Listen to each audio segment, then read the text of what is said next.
Here's the question that Americans should be answering, or asking, sorry. Here is the question that Americans should be asking. Why was this country so unprepared? And it has nothing to do with Trump getting rid of the pandemic task force or whatever that headline blip I saw was. Before I tell you what question you should have been asking, let me give you a little bit of history. During this country's darkest times, the truly tragic times of the history of this country, how have we gotten ourselves out of it? The Civil War, brother against brother. That war could have lasted 20 years, except for the industrial might of the North. And that is coming from a man raised in the South. That's how they won. World War I.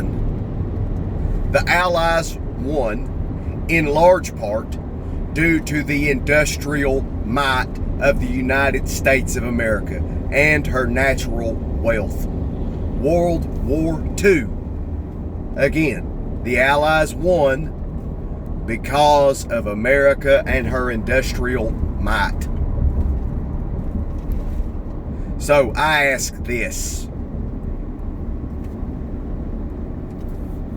Why is the richest, most powerful nation on the world, on the face of the earth, brought to its knees by a shortage of masks? Why are we brought to our knees by a shortage of ventilators, of basic medical equipment? I'll tell you why. And this is the question you should have been asking. Why is it not made here?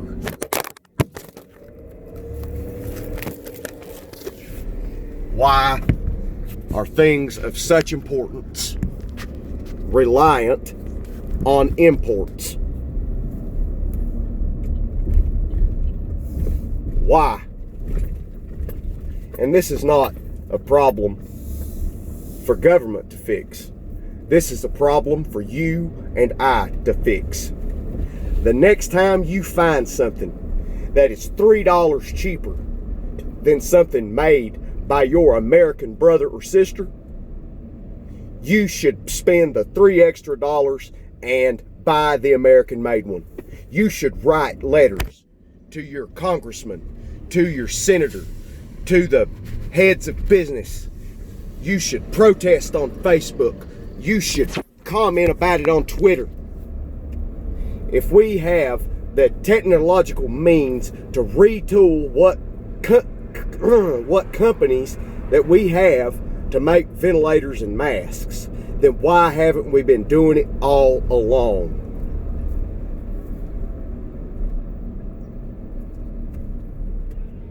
That is the truest tragedy of this pandemic. And the fact that we have allowed our government to make us run and hide instead of facing this. If your American brothers and sisters can go to work in the essential, quote unquote, trades, how come you can't go to work?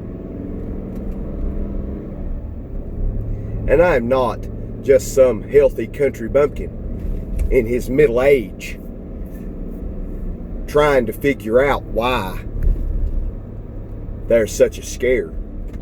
I am one of the people that could die. 4 years ago, I had a terrible case of bacterial pneumonia. I was in the hospital for 5 days. I was out of work for 3 weeks. And the doctor told me when I finally went to the ER that I was within 2 hours of dying.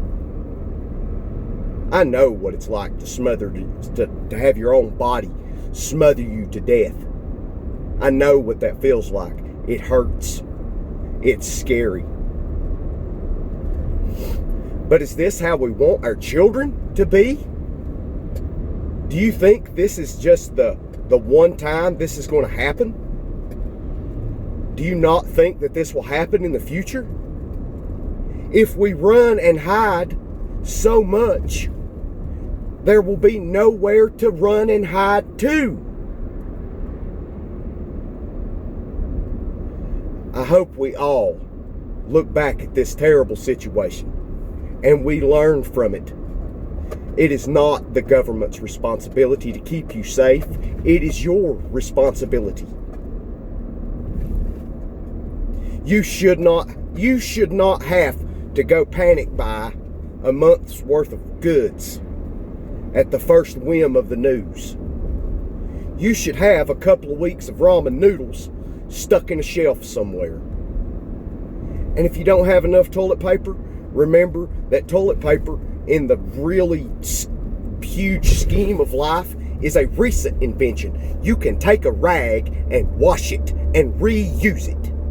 You do not have to be panic buying toilet paper and killing trees because you're afraid to touch a little shit.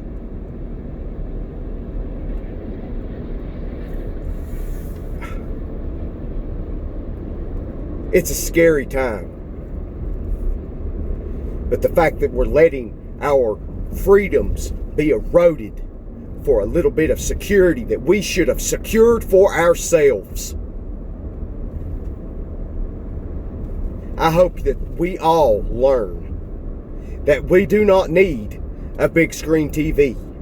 We do not need the newest, latest, and greatest iPhone. We need to have a month's worth of income stored in the bank. That way we can use our God-given freedom and stay home if we want to. We should not have to rely on the government. We should not have to rely on anyone else. We are Americans.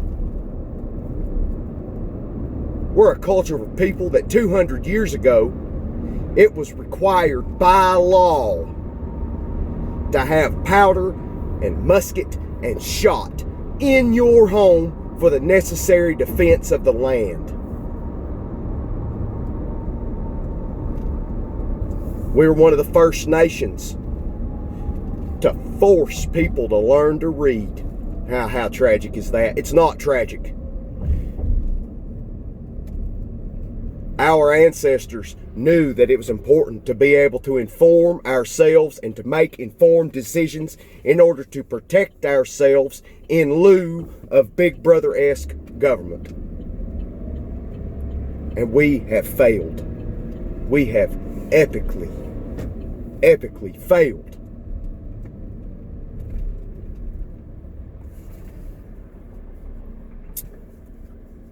The questions that need to be asked is why in this great nation did shortages happen?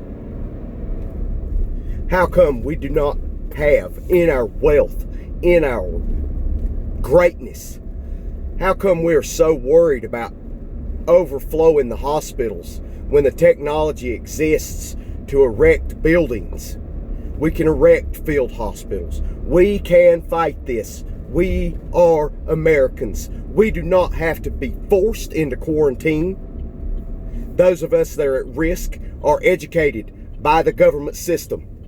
Everyone has had the chance for free education in order to make an informed decision to use their God-given freedom to stay home or go to work. That is not a decision that should have been made for you. It's a decision you should have made for yourself.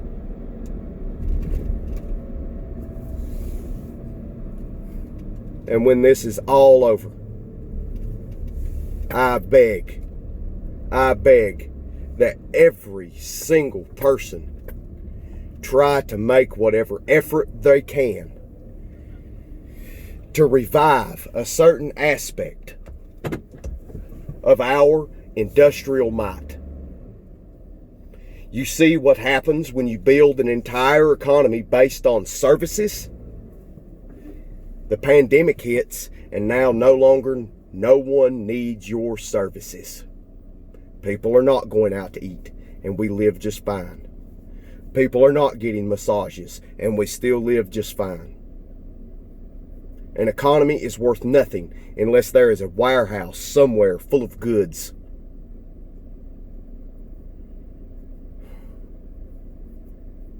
For those of you that took the time to listen to this rant, I hope that it made sense, and I hope that it makes you think.